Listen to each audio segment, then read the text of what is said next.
حضرت امام زرقانی نے یہاں ایک بڑا خوبصورت واقعہ لکھا ہے کہ ایک دن حضور سیر کرتے کرتے مدنی زندگی میں باہر تشریف لے گئے. وہاں ایک قافلے نے پڑاؤ کیا ہوا تھا اور ان کے اونٹ چل رہے تھے. ایک سرخ رنگ کا اونٹ حضور کو پسند آ گیا. قافلے والوں سے پوچھا اس اونٹ کو بیچتے ہو؟ انہوں نے بیچنا تھا یا نہیں بیچنا تھا. حضور نے پوچھا تو کہا ہاں بیچتے ہیں. میرے شیخ کہتے ہیں میں دل ویچا میں جگر ویچا جے پیارا محمد آ جاوے, نہیں میں اپنا سارا کر ویچا جے پیارا محمد آ جاوے. انہوں نے بیچنا تھا یا نہیں؟ کہا جی ہم بیچتے ہیں. اچھا کتنے کا بیچتے ہو؟ کہا جی اتنے کا. سودا طے ہو گیا. حضور نے فرمایا کہ میں کوئی تاجرانہ غرض سے تو آیا نہیں تھا کہ میں قیمت ساتھ لے کے آتا. میں تو سیر کرتا ادھر آ نکلا اور تمہارا اونٹ مجھے پسند آ گیا اور میں نے اس کا سودا کر لیا. ایسا کرو کہ اونٹ مجھے دے دو اور میں شہر جا کر کے اپنی اس کی اونٹ کی قیمت تمہیں بھیج دیتا ہوں. انہوں نے کہا میں منظور ہے. حضور نے اونٹ پکڑا اور چل دیے. اور جب حضور جا رہے تھے تو وہ حضور کو دیکھتے رہے اور جب آقا کریم نظروں سے اوجھل ہو گئے تو وہ دلوں پہ ہاتھ رکھ کے کھڑے ہو گئے. تھوڑی دیر کے بعد سکتے سے جب باہر آئے تو ایک دوسرے سے پوچھنے لگے یار یہ شخص جو اونٹ ادھار لے گیا اس کا پتہ پوچھا تھا کسی نے؟ جب کسی کو نقد سودا دیا جائے تو اس کا عطا پتہ پوچھنے کی ضرورت نہیں ہوتی, اور جب کسی کو ادھار دیں تو یا آپ اسے جانتے ہو یا درمیان میں کوئی ضامن ہو یا کوئی چیز گروی رکھی جائے. اور کہا ایک شخص آیا, تم نے اس کو اونٹ دے دیا, اس کا پتہ بھی نہیں پوچھا, اس نے کوئی درمیان میں ضامن بھی نہیں دیا, تم نے کوئی شے بھی گروی نہیں رکھی اس کی, تو یار تم سب کی عقل پہ پردہ آ گیا, اس کا پتہ تو پوچھ لیتے, قیمتی اونٹ لے گیا. ایک بولا یار جب وہ باتیں کرتا تھا منہ سے پھول جھڑتے تھے. اذا تکلم رؤیا کالنور یخرج من بین ثنایاہ. کہا میں تو اس منظر کو دیکھتا رہ گیا. دوسرا کہنے لگا یار جب وہ جو ہے وہ مسکراتا تھا سامنے والے پہاڑوں پہ عکس پڑتا تھا. اذا ضحک یتلالع فی الجدر.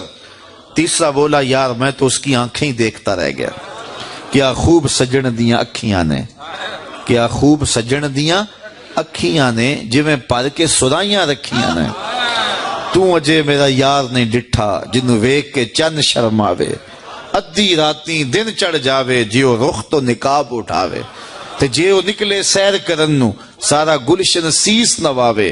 اتے دھرتی لف لف جاوے جے ہاتھ پھلاں وچ رکھدا ہاتھ پھلاں تو ود جاوے. نین نشیلے مست رسیلے وچ سونا کجل سہاوے. اکھ اگڑے تے انج پیا جاپے جویں میں خانہ کھل جاوے. توبہ توبہ حسن سجن دا چال نہ چلی جاوے. بجلی ڈردی لشک نہ مارے متا بے ادبی ہو جاوے. تے جے او کھولے پیچ زلف دے اتے راہی راہ پل جاوے. توبہ توبہ حسن سجن دا چال نہ چلی جاوے. علم خدا نے اینا دتا عقلاں وچ نہ آوے. عقل خدا نے اینی دتی علماں وچ نہ آوے. کی اعجاز نظر وچ او دی جو آوے وک جاوے. خلق او دے نے مولئی دنیا کوئی ورلائی جان بچاوے. آزم ایڈا سونا ماہی سانو کدھرے نظر نہ آوے. انہوں نے کہا جو بھی ہوا تم اس کے حسن میں کھو گئے اور وہ قیمتی اونٹ اپنے حسن کا جادو جگا کے تم سے ہتھیا کے لے گیا. امام زرقانی لکھتے ہیں جب انہوں نے یہ کہا نا کہ قیمتی اونٹ ہتھیا کے لے گیا تو اب تک خاموش بیٹھی خیمے کے پردے کی اوٹ میں بیٹھی قافلے کے سردار کی بیوی نے خیمے کا پردہ سرکایا اور ان سے مخاطب ہو کے بولی انا ضامنۃ لسامان جمالکم لا یغدر بکم. خبردار اس کے خلاف کوئی بات کی تو اگر وہ قیمت نہ دینے آیا تو مجھ سے لے لینا, میں اس کی ضامنہ ہوں. انہوں نے کہا اچھا تو اسے جانتی ہے؟ کہا واللہ میں بھی نہیں جانتی. تو کہا پھر ضمانت کیسے دے رہی ہے؟ کہا جب تم سودا کر رہے تھے خیمے کی اوٹ سے میں نے اس کا چہرہ دیکھا تھا, اور جس کا چہرہ اتنا سونا ہو وہ جھوٹ بول ہی نہیں سکتا ہے. تھوڑی دیر گزری تو حضور کے غلام آ گئے کہ کون ہیں لوگ جن سے ہمارے آقا نے اونٹ خریدا تھا. انہوں نے کہا جی ہم لوگ ہیں. کہا یہ حضور نے کھجوریں تمہاری ضیافت کے لیے بھیجی ہیں اور یہ تمہاری قیمت ہے. انہوں نے کہا قیمت بعد میں دینا, ہم تو خود بک گئے ہیں, ہمیں پہلے بتاؤ وہ پیارا رہتا کہاں ہے. تو کہا یہ نخلستان مدینہ جو سامنے دکھائی دیتا یہی ڈیرے ہیں اس محبوب کے. تو امام زرقانی لکھتے ہیں سارا قبیلہ, اس قبیلے کا نام تھا وفد تارک, وہ سارے کا سارا وفد تارک اٹھا اور مدینہ المنورہ پہنچا اور حضور کے قدموں میں جا کے بیٹھ گیا. تیری تک کے ادامہ میں مرید ہو گئے. تو چہرہ اتنا خوبصورت تھا، اللہ اکبر، دیکھنے والے کہا کرتے ہیں اللہ اللہ، یاد آتا ہے خدا دیکھ کے صورت تیری۔ تو کسی سے اگر پیار اس لیے کیا جاتا ہے کہ وہ سونا بڑا ہے، تو پھر آؤ نا اس سے پیار کیجئے جو اتنا سونا ہے کہ پیر مہر علی بول کے کہنے لگے، مکھ چند بدر شاہ شانی ہے، متھے چمک دی لاٹ نورانی، کالی زلف تے اکھ مستانی ہے، مخمور مد بھریاں۔ اعلی حضرت بریلی سے بول رہے ہیں، ذرا لہجہ دیکھیے کتنا خوبصورت ہے۔ بلبل نے گل ان کو کہا، بلبل کی منتہائی پرواز تو یہ کسی کو پھول کہتے، وہ پھول سے آگے تو سوچ نہیں سکتی، لیکن اس نے بھی پھول کہہ دیا۔ بلبل نے گل ان کو کہا، کمری نے سروے جاں فضا، حیرت نے جھنجھلا کے کہا یہ بھی نہیں وہ بھی نہیں، خورشید تھا کس زور پر کیا بھڑ کے چمکا تھا کمر، بے پردہ جب وہ رخ ہوا یہ بھی نہیں وہ بھی نہیں۔ وہ حسن دیا اللہ نے اپنے محبوب کو۔ تو کسی سے اگر اس لیے پیار کیا جائے کہ وہ سونا بڑا ہے، تو مجھے بتاؤ کہ حضور جیسا سونا زمانے میں کوئی ہو سکتا ہے؟ اللہ اکبر، سارے حسن حضور کے قدموں سے پھوٹتے ہیں۔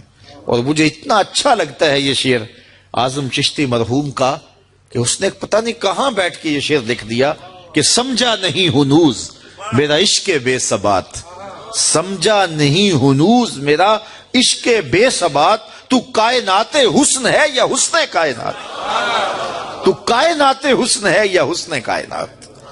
تو اگر کسی سے اس لیے پیار کیا جاتا ہے کہ وہ خوبصورت بہت ہے، تو پھر بتاؤ حضور کے حسن، یاد حضور کے چہرے کا جمال اور رنگ اور شان تو پھر حضور کا چہرہ ہے نا۔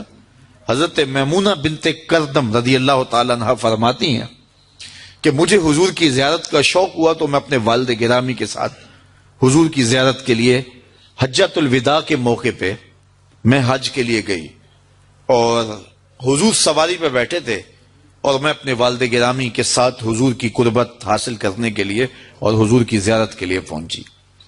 حضور کے چمکتے چہرے پر نظر جم نہ سکتی تھی اور میرے میں ہمت نہ ہوئی کہ میں حضور کے چہرے کو دیکھ سکوں۔ تو حضور سواری پہ بیٹھے تھے تو میں حضور کے پاؤں کو دیکھنے لگی۔ فرماتی ہیں کہ حضور کے انگوٹھے کے ساتھ والی جو انگلی تھی اس کا قد باقی انگلیوں کی مناسبت سے لمبا تھا۔ فرماتی ہیں ما نسیتو فی ما نسیتو طول اصباحو، کہتی ہیں کہ آج تک اتنا عرصہ گزر گیا ہے، حضور کی مبارک انگوٹھے کے ساتھ والی انگلی کا حسن ہی میری نگاہوں سے زائل نہیں ہوتا۔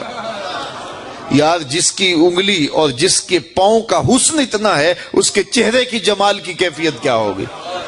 وہ کسی شاعر نے کہا تھا نا کہ قدموں پہ جبیں کو رہنے دو، چہرے کا تصور مشکل ہے۔ قدموں پہ جبیں کو رہنے دو، چہرے کا تصور مشکل ہے، جب چاند سے روشن ایڑی ہے رخسار کا عالم کیا ہوگا؟ جب چاند سے روشن ایڑی ہے رخسار کا عالم کیا ہوگا؟ تو حضور علیہ السلام کے حسن اور حضور کے جمال کی وجہ سے اگر پیار کیا جائے تو پھر مجھے بتاؤ کہ حضور علیہ السلام سے بڑھ کر کائنات میں حسین کون ہو سکتا ہے، خوبصورت کون ہو سکتا ہے؟ تو اس لیے ہماری محبتیں اور ہماری عقیدتیں حضور کی بارگاہ میں دست بستہ حاضر ہوں۔ اب کسی سے اگر پیار کر لیا جائے تو اس پیار کے تقاضے کیا ہیں؟ بندہ جس سے پیار کرتا ہے اس کا کثرت سے ذکر کرتا ہے، اور یہ محفل میلاد اس عقیدت کا روپ ہے، محبت کے اس تقاضے کی تکمیل ہے۔ بندہ جس سے پیار کرتا ہے اس کا کثرت کے ساتھ ذکر کرتا ہے، اس کا جی چاہتا ہے کہ اس کا تذکرہ چھڑا رہے، اس کی باتیں ہوتی رہیں۔ رومی علیہ رحمہ جنہیں اقبال نے اپنا مرشد مانا ہے، ان کا کمال یہ ہے کہ وہ تمثیل سے بات کے سمجھانے کی عادت رکھتے ہیں۔ وہ اس نقطے کو بڑی خوبصورتی سے سمجھاتے ہیں کہ کسی نے مجنو کو دیکھا کہ ریت کے اوپر لیلا لیلا لکھ رہا ہے، تو اس نے رک کے پوچھا یہ کیا کر رہے ہو؟ تو گفت مشق نام لیلا می کنم خاطر خود را تسلی می دہم، اس نے کہا اپنے محبوب کا نام لکھ لکھ کے دکھی دل کو قرار دے رہا ہوں۔ تو رومی کہتے ہیں کہ اگر مجنو کو لیلا کا نام تسکین دیتا ہے تو امتی کو حضور کا نام تسکین نہیں دیتا۔ اور میں تو کہا کرتا ہوں میں خانہ سہارا دیتا ہے نہ جام سہارا دیتا ہے، ہم کو تو مدینے والے کا ایک نام سہارا دیتا ہے. ٹھنڈ پڑ جاتی ہے سینے میں جب کسی کے لبوں پہ اس مبارک نام کا چراغاں ہوتا ہے. تو جس سے پیار کیا جاتا ہے اس کا کثرت سے ذکر کیا جاتا ہے.